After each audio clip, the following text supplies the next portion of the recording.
pun ada permasalahan malam-malam jam 12 dibangunin orang, jam 2 dibangunin orang, ada permasalahan. Ya ini yang benar. Jadi kenangan kita.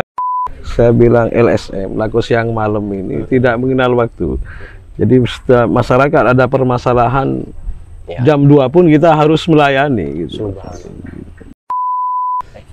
Halo, selamat pagi teman-teman ngopi-ngopi. Kali ini di hari weekend, ini di Pantai Martajasa atau wisata Martajasa. Saya ditemani langsung atau beliau yang punya wilayah ini alhamdulillah bersedia begitu untuk hadir langsung di podcast kita untuk berdiskusi perihal desa mungkin atau lebih ke personal beliau. Banyak hal yang bisa kita ulik, hal-hal menarik yang menurut masyarakat ada pada beliau, dari cerita-cerita perjuangan hingga beliau tiba pada titik ini. Kita langsung saja sambut. Selamat pagi Kalebun Martajasa. Pagi siap, Mas Angkin. siap. Pak Kades Martajasa ini teman-teman. Pak Kades yang punya wilayah sini ya Pak Kades ya. Siap. Orangnya sangat santai tapi pemikirannya sangat progresif. Punya apa ya, visi ke depan tentang desa ini. Pak Kades, saya mohon izin untuk sharing perihal ya sebenarnya tentang sampean dan desa begitu. Banyak hal yang banyak orang perlu tahu ini tentang perjalanan sampean hingga detik ini. Tapi lebih saya ini pengen tanya awal-awal, sampean asli putra desa, Pak Kades? Siap, asli Martajasa. Nice. Dari kecil berarti dari sudah kecil, di sini. Memang ya? Di Martajasa. Keren. Berarti mulai dari pendidikan masa kecil sampean di sini, Pak Kades? Siap, dari SD sampai kuliah di Bangkalan. Oh, sampai kuliah di Bangkalan? Iya. Di mana sampai di kuliah? Di Universitas Bangkalan waktu itu pasti. Jadi dari SD Martajasa. Siap. Terus SMP 5 Bangkalan, SMA 2 Bangkalan, terus di Unibang kalau pada saat itu. Kalau sekarang jadi UTM. Oh, sebelum UTM tuh Unibang. Unibang, Universitas Bangkalan. Berarti pada saat itu masih swasta atau masih swasta? Berarti itu sudah dulu banget teman-teman. Ya, tahun 91 maksudnya. Saya masuk. Itu malah masih orde baru ya. Masih orde baru ya, waktu itu. Dan lulus tahun berapa Mbak Kades? Lulus tahun 96. 96. Iya, berarti masih masa-masa lampau teman-teman. Berarti beliau adalah saksi sejarah begitu dari perbedaan era begitu ya. Pak Kades, kita pengen nanya-nanya nih Pak Kades, kayak ini yang kita tempati buat podcast ini kan wilayahnya sampean nih. Iya. Dan katanya memang mau dijadikan wisata begitu. Itu gimana tuh kronologinya, dari gimana akhirnya sampai jadi wisata kayak gini?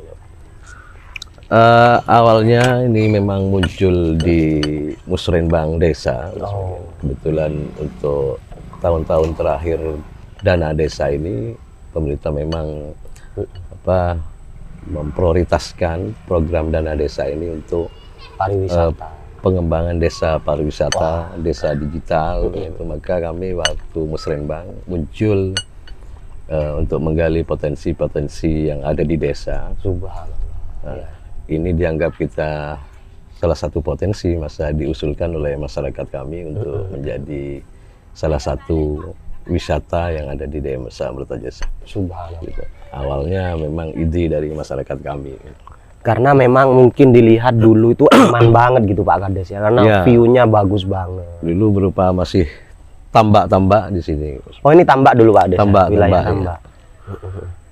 Akhirnya banyak sekali teman-teman, kalau tiap hari itu teman-teman ke sini Martajasa itu, kalau teman-teman yang dari jauh mungkin tidak tahu, itu dekat Sayhona Holil ya Pak. Iya, dekat sekali. Dekat Sayhona Holil, lurus sekitar 5 menit paling itu sudah ada gapura besar wisata Martajasa. 1 kilo di Persarian. 1 kilo ya Pak Kades ya.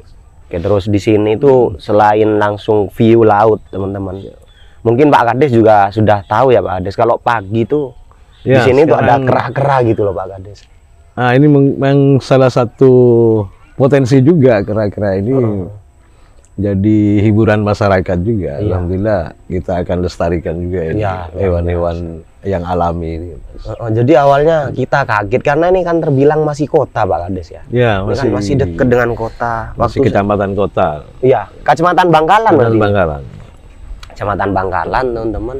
Saya waktu nginep di hotel Lon Gledek itu paginya itu ada kera-kera dan itu menarik banget ya. Karena jarang banget.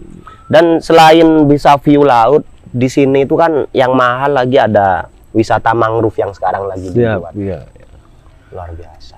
Kapan nih rencana di ini Pak Kades diresmikan? Ini kan kayaknya masih orang-orang masih bebas, masih kayak dalam pengerjaan. Ya, sementara ini memang kita masih belum wahana-wahana yang akan kita jual ini masih belum terrealisasi cukup bagus. Namun karena ini juga dana desa juga belum kita belum mampu untuk mendanai ini, kami sementara ini bekerja sama dengan pemilik Lon Gledek, Abah Mustafa. Benar-benar. Cuman ini sempat jadi kesalahpahaman Mas Makin. Artinya disangkanya ini wilayah lokasinya Bamus. Nah, aslinya pada kesempatan ini punya desa Mas Makin. Jadi memang punya desa yang akan kita kelola untuk menjadi wisata desa, nantinya akan dikelola Pok Darwis dan BUMDes Mertajasa. Jadi ada kesalahpahaman dulu mungkin bahwa emang di dekat wisata ini ada restoran. Ada ya, yang punya Mbah Mustafa itu restoran Lon Gledeknya. Kalau lokasi wisatanya ini punya desa. Murni punya desa. Mulai dari. Cuman beliau membantu urukan dan ada beberapa fasilitas ya, termasuk wisata mangrove yang akan kita kelola. Ada jembatan dari bambu ini untuk memanfaatkan keindahan mangrove di Desa Mertajasa. Kami dibantu juga Bang Mustafa ya, seperti bambunya ini. Alhamdulillah beliau berkenan. Luar biasa karena Bamus luar biasa beliau membantu kami. Bamus juga punya kesadaran wisata yang tinggi, maka beliau support gitu. Bukan artinya kayak kepemilikannya Bamus gitu. Ya, bukan. Ini tetap punya desa. Keren. Jadi kalau Bamus tuh ini di restoran sama hotel teman-teman, karena memang berdekatan banget tapi aman. Ini masih wilayahnya Pak Kades yang kita podcast sekarang ini yang progresif. Artinya Bamus ini ya juga ada istilahnya, tentunya akan dengan adanya wisata ini tentu akan berimbas pada warung beliau. Benar. Sehingga beliau bantu kami diurukan, juga ada bambu-bambu ini dibantu juga beliau. Ada mutual lah Pak Kades ya, saling menguntungkan. Saling menguntungkan. Benar-benar. Jadi itu, jadi asasnya mutualisme teman-teman. Jadi soal kepemilikan masih di sini, dan karena kata Pak Kades tadi masih ini kayaknya mungkin bulan-bulan ke depan masih belum diresmikan, segera deh teman-teman untuk melihat keindahan. Ini kan masih gratis berarti Pak Kades ya? Masih belum kita kelola, artinya ini masih pengenalan pada masyarakat. Tapi fasilitas sudah lumayan bagus loh Pak Kades. Ya, kayak cuman ya pengelolaannya mungkin dalam waktu dekat ini, insya Allah. Kemarin Pok Darwis ini sudah mengusahakan sebelum bulan puasa, insya Allah akan kita launching, akan dibuka wisata Pantai Mertajasa ini. Iya. Dan Pak Kades ini teman-teman, kalau saya beberapa kali diskusi dengan beliau itu tergabung di kelompok sadar wisata ya Pak Kades. Siap, Pok Darwis. Pok Darwis. Sampean itu mulai tertarik tentang wisata itu, akhirnya mengembangkan desanya sampean sebagai desa wisata itu sejak kapan Pak Kades? Ya kalau ini memang salah satu visi saya waktu pencalonan terakhir kemarin. Sekedar informasi Mas Makin, masa ini sudah periode yang ketiga, periode yang terakhir. Subhanallah. Artinya saya menginginkan di periode ini saya bisa memberikan sesuatu yang baik untuk desa. Artinya potensi-potensi yang ada di desa, dan salah satunya Pantai Mertajasa ini kami tertarik untuk dijadikan wisata karena PAD kami juga masih minim. Dan saya berharap dengan potensi yang ada di Desa Mertajasa, Pantai Mertajasa ini akan memberikan support untuk PAD ke depan. Luar biasa. Gitu. Optimis deh Pak Kades. Kalau soal pariwisata itu memang sangat menunjang terhadap pendapatan daerah itu. Desa, apalagi sekarang pemerintah lagi gencar banget tuh mensupport untuk mengembangkan desa wisata ini, memang salah satu program pemerintah ya, untuk awal sampean mencetuskan itu, punya pemikiran ke pariwisata itu gimana? Karena kan jarang nih kalau kades kan biasanya ya fokus di administrasi, fokus di kayak pembangunan infrastruktur. Tapi sampean jauh melampaui itu dan sampai ke wisata gitu Pak Kades? Sebenarnya Mas Makin, Mertajasa ini memang daerah wisata, artinya memang ada pesarian Baholil ini. Nah, benar. Jadi ada wisata religi mungkin yang terbesar di Madura pun di Mertajasa ini. Itu desanya sampean itu Pak? Ya, siap, desa Sayona Holil ya. Dan pemikiran saya waktu itu masyarakat kami terpusat kegiatan ekonomi di Baholil sampai pedagang di sana itu berjubel lah istilahnya. Iya, benar. Jadi kami juga agak kesulitan pengaturannya. Maka kami timbul gimana kalau kita artinya sesuai program pemerintah untuk mengembangkan desa wisata. Kita lihat ada beberapa potensi di desa Mertajasa yang untuk bisa dikembangkan menjadi wisata. Ya salah satunya Pantai Mertajasa ini.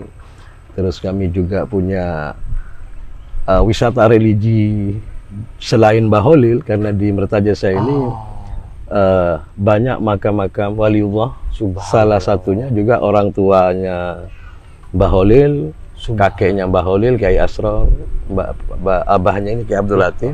Berarti itu di beda tempat? Beda tempat, dan ini saya anggap juga salah satu potensi desa Mertajasa. Jadi selain Baholil ada makam-makam waliullah yang lain. Subhanallah. Juga ada Kiai Mas Bagus Aryo Manconegoro. Ini salah satu mantan patih dari Joko Tingkir. Wow. Ini makamnya ada di Mertajasa. Ya. Juga cikal bakal nama Mertajasa ini ada Sunan Mertoyoso. Itu Khalifah Husin Al-Yamani, itu santrinya Sunan Ampel, yang beliau juga makamnya ada di Mertajasa. Dan potensi-potensi ini juga akan kami kembangkan menjadi wisata religi yang baru di samping Pantai Mertajasa ini. Iya. Jadi ada beberapa wisata yang akan kita kembangkan. Jadi nantinya kami berharap pusat ekonomi yang sekarang ada di pesarian Sayona Holil akan juga berkembang ke wilayah-wilayah desa yang dimasuk wilayah Mertajasa ini. Yang wisata-wisata yang berkaitan. Ya. Berarti sebenarnya Pak Kades, ini sudah layak banget. Mertajasa ini disebut desa para wali, itu udah layak banget loh teman-teman. Siap. Karena emang subhanallah. Karena di yang saya sebut tadi itu masuk pemakaman umum Mertajasa. Lain dengan kompleks Sayona Holil. Cuman berdekatan ya, selisih jalan aja itu. Jadi bisa menjadi salah satu paket wisata dari Mbah Holil langsung ke abahnya. Berarti orang sekarang belum sadar tuh Pak Ades. Saya aja sudah hampir berapa bulan. Makanya sekarang kita promosikan, kita sosialisasikan. Memang anggapan orang luar itu abahnya, kakeknya itu jadi satu komplek di pesarian. Padahal aslinya ada di pemakaman umum Desa Mertajasa. Jadi di belakangnya komplek pesarian. Itu perlu akses tersendiri gitu Pak Ades ya?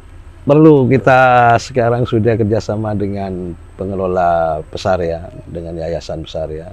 Kita adakan petunjuk arah, karena cukup jalan kaki aja Mas Makin itu sudah nyampe di makamnya beliau. Tapi orang perlu tahu ini teman-teman, karena saya sendiri sering Pak Kades ke Sayona Holil, ziarah ke beliau.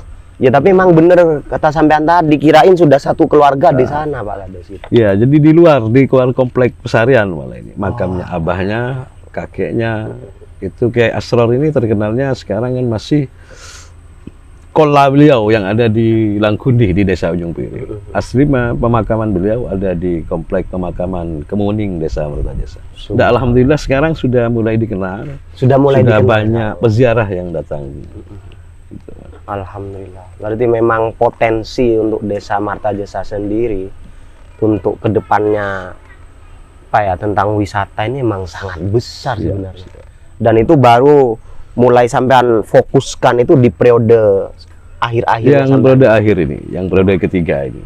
Oke, keren banget teman-teman. Silahkan untuk teman-teman, dan saya bagian dari saksi hidup betapa Mertajasa itu indah banget teman-teman. Dan saya tadi kemarin habis Jumatan itu diajak jalan-jalan sama teman saya ke sana, itu deket Mercusuar Pak Kades. Mercusuar ini, jadi ini ada batas 3 desa Mas Makin. Gimana jadi tuh, yang sebelah jembatan, timur jembatan ini masuk Desa Mertajasa. Iya. Kemudian yang ini masuk Ujung Piring, sebelah selatan jalan masuk Desa Keramat. Jadi jembatan panjang ini atau long geledek ini batas 3 desa. Iya, Jadi rencana ke depan juga kami dengan Kepala Desa Keramat akan mendirikan BUMDes bersama. Jadi di situ ada susur sungai Amazon yang mulai dikenal, namun belum digarap, artinya belum dikelola secara profesional. Jadi kami rencananya akan kerjasama dengan Desa Keramat untuk mendirikan BUMDes bersama. Sekali lagi itu untuk pengembangan wisata BUMDes tuh Pak Kades. Siap. Luar biasa. Dan memang saya beberapa kali lari pagi Pak Kades lihat ini memang mirip banget teman-teman dengan Amazon begitu ya, karena meskipun kita sungai Amazon kan cuma lihat di TV gitu, tuh ada di jembatan tuh memang apa rindangnya pohon-pohon ke sungai itu emang masih alami mangrove-nya di sungai yang selatan. Dan segera teman-teman, karena bentar lagi udah mau di launching sama Pak Kades ini. Sekarang kan masih gratis berkunjung ini. Silakan siapa yang masih ini ke Marta Jasa begitu ya. Oke, keren sekali. Saya sangat mensupport tentang kesadaran wisata di Marta Jasa ini, terlebih dengan Pak Kades yang sudah mau support datang ke podcast untuk menyampaikan ini. Sekarang kita lebih pengen ngobrol tentang sampean sih Pak Kades. Sampean kan sudah 3 periode nih di kepala desa. Benar. Kayak apa sih refleksi sampean setelah sampean renungkan selama 3 periode ini, yang sampean rasakan, mungkin hal-hal apa yang membuat sampean tuh terngiang-ngiang gitu Pak Kades, yang sering sampean ingat di 3 periode ini? Gitu ya. Artinya selama saya menjadi kepala desa, jadi dari 2003 maksudnya, dari periode pertama itu luar biasa sampai sekarang ini yang periode yang terakhir. Siap. Artinya intinya kita mengabdi lah pada masyarakat, melayani semua kebutuhan permasalahan masyarakat. Siap. Ya itu apa, pengabdian ini, melayani masyarakat ini yang menjadi terus sampean sudah nyaman banget di sana itu Pak Kades ya. Udah jadi kebiasaan. Aslinya LSM yang asli itu Klebun. kok bisa Pak Kades? Ya, karena laku siang malam. Laku siang malam, kerja siang malam ya. Jadi tidak mengenal waktu seperti kalau lurah ada batasan waktu. Kalau kita ya pun ada permasalahan malam-malam, jam 12 dibangunin orang, jam 2 dibangunin orang, ada permasalahan. Ya ini yang benar. Jadi kenangan kita mengabdi masyarakat. Bener, apalagi kalau masyarakat di desa itu ya Pak Kades. Kalau seperti di desa saya juga menganggap kalau Kades itu adalah penentu dari segala kondisi yang ada di desa. Jadi misalkan ada permasalahan dikit ke Kades, ada ini dikit ke Kades. Kalau di desa memang seperti itu. Makanya ini. Saya bilang LSM, laku siang malam ini tidak mengenal waktu. Jadi masyarakat ada permasalahan, jam 2 pun kita harus melayani gitu. Apalagi kalau di Kades itu teman-teman, misalkan ada beberapa, kalau Kades itu kan bidang-bidangnya itu belum terlalu bisa ini gitu Pak Kades ya. Kemampuannya belum sama itu. Jadi biasanya yang penting kita tahu Kadesnya itu. Jadi ya udah kita minta tolong ke Kades gini, masalah-masalah apapun, sehingga Kades harus punya 1000 tangan untuk orang meninggal, orang melahirkan, orang sakit. Jadi semuanya kalau di desa masih tertumpu ke kita. Klebun luar biasa kan. Dan standby 24 jam gitu. Awal-awal pasti berat tuh buat sampean, belum terbiasa di awal-awal gitu Kades ya. Kalau sekarang udah jalurnya udah ketemu.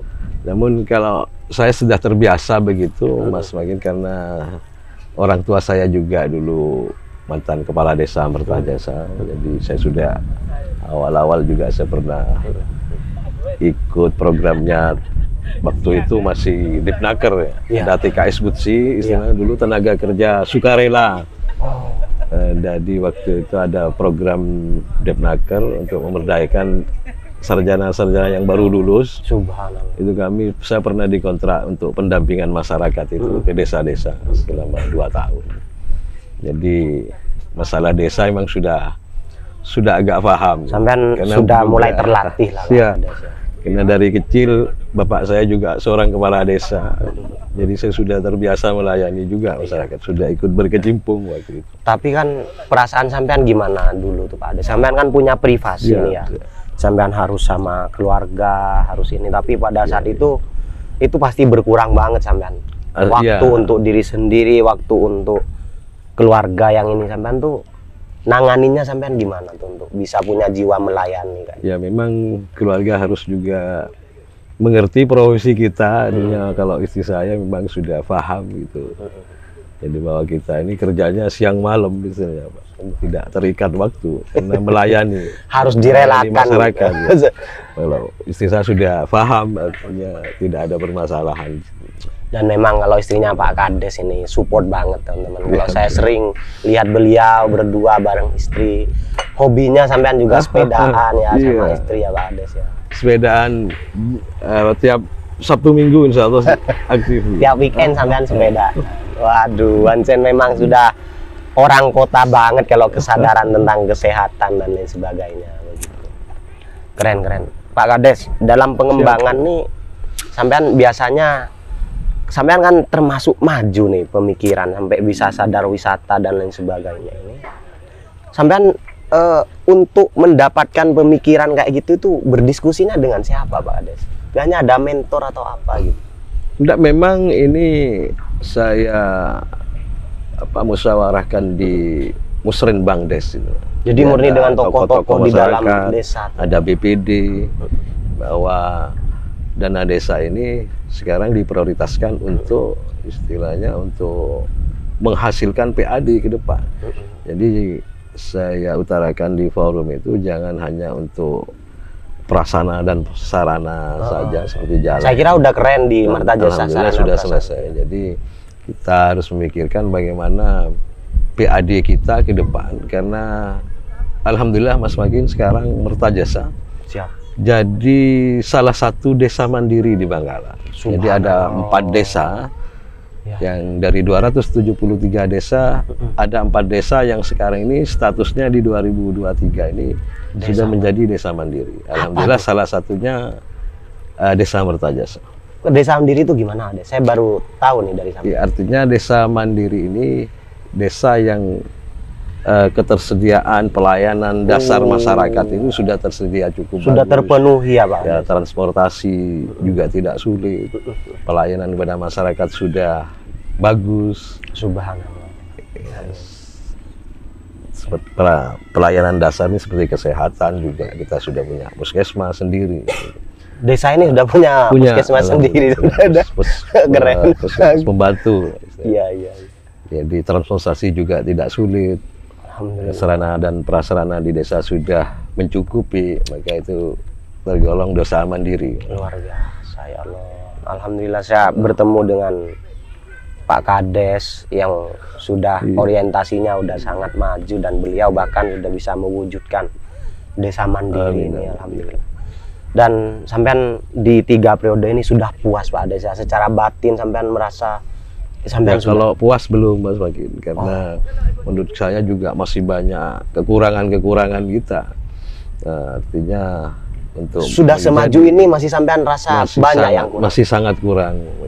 Artinya ke depan juga perlu generasi muda kita perlu lebih istilahnya mengembangkan dari apa yang sudah ada sekarang untuk lebih mempertahankan menjadi desa mandiri ini. Semoga lah regenerasinya Pak Kades ini bisa tetap punya visi pandangan yang bagus ke depan, bisa melanjutkan yang sudah bagus dari sampean. Pak Kades sudah 3 periode di kepala desa dan sampean tadi bilang ini periode terakhir. Pasti sampean tuh ini banget kan, nanti kontras banget dari 3 periode jadi kepala desa, habis itu mau selesai apa tuh sampean gambaran setelah kepala desa apa sama Pak? Aslinya saya hobi Mas, beternak dan bertani karena memang orang tua kita dari dulu ada seorang petani. Biarpun jadi kepala desa, beliau juga senang bercocok tanam, senang beternak. Jadi saya sekarang juga memang hobi istilahnya merintis. Saya senang bonsai. Jadi kita budidaya tanaman seni bonsai ini. Alhamdulillah dari bonsai ini saya juga sudah banyak sekali yang istilahnya laku terjual. Dan ke depan saya ingin membudidayakan ini. Termasuk di sini saya ingin membudidayakan cemara udang, Mas Magin. Insya Allah di sini cocok karena di Sumeneb itu banyak dan dijadikan bahan bonsai pun bagus itu karena ciri khas Sumeneb itu cemara udang. Mungkin nanti bisa kita kembangkan untuk menambah mangrove di sini. Luar biasa. Jadi memang hobinya juga tidak biasa, teman-teman. Itu ada kaitan erat ya. Kalau beliau itu hobi bonsai. Bahkan saya pernah dulu lihat Pak Kades ini memberikan bonsai ke Bamus, Pak Kades ya. Siap. Dengan pohon bonsainya ke Bamus. Berarti dari sanalah berarti pemikiran sampean tentang seni itu jadi tertarik begitu ya Pak Kades ya. Iya, memang bonsai ini perlu ketelatenan dan kesabaran. Sama dengan jadi kepala desa ini perlu kesabaran juga. Untuk melayani masyarakat ini harus perlu kesabaran. Perlu jiwa yang besar gitu Pak Kades. Karena memang kalau di desa tuh teman-teman kalau ada masalah yang belum terselesaikan sudah tidak mau mengerti kenapa tidak selesai tapi mau menyalahkan aja wis yang seperti itu. Jadi emang dibutuhkan jiwa besar kata Pak Kades tadi.